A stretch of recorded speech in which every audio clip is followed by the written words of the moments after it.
elaborate on the president's promise earlier today to meet with lawmakers on new gun laws, when or how that would happen, and whether there are any preconditions on when or how he'd meet with them?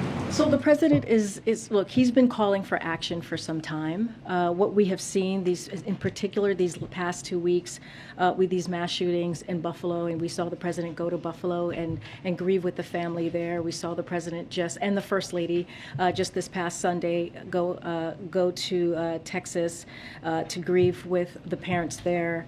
And it is heart-wrenching what we're experiencing. This is an epidemic, the gun violence that we're seeing across the country, and we have to do something, and we have to continue to make efforts to act, to protect our kids, to protect people going to the grocery store. The president has made this one of his priorities from the first day that he walked into this administration, and now he's calling on Congress to act.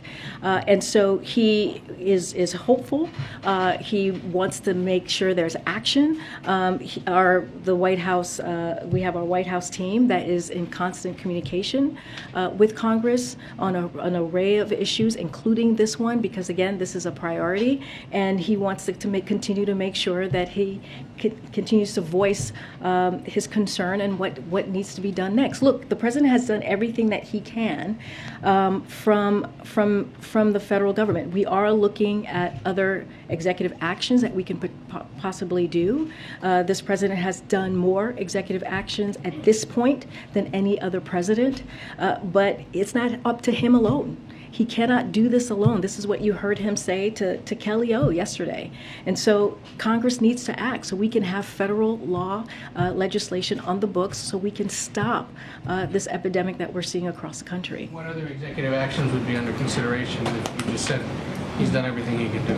Well, we're looking to see what else can be done, to be clear.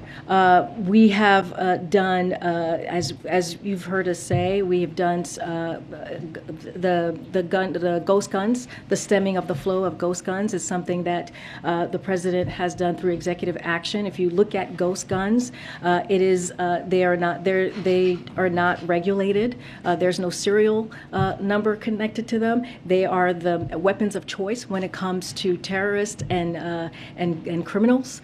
This is something that we have seen more and more pop up across the country, and so he put out an executive order through the Department of Justice to make sure that we do everything to stem ghost guns being out there.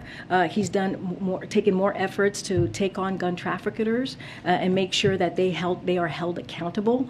He used the American Rescue Plan, which, by the way, no Republican voted for, to make sure that we put police officers back in the streets, who many of them lost their jobs during the COVID pandemic. And so there's $10 billion that we announced that cities have used to make sure that they are using that funding, or said they have used that funding for gun violence. These are the actions that this president has taken.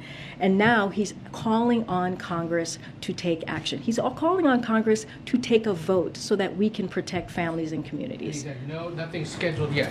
I don't have anything more to preview. He said yesterday himself that they are looking at other options on executive actions. But again, he's done more than any president at this time.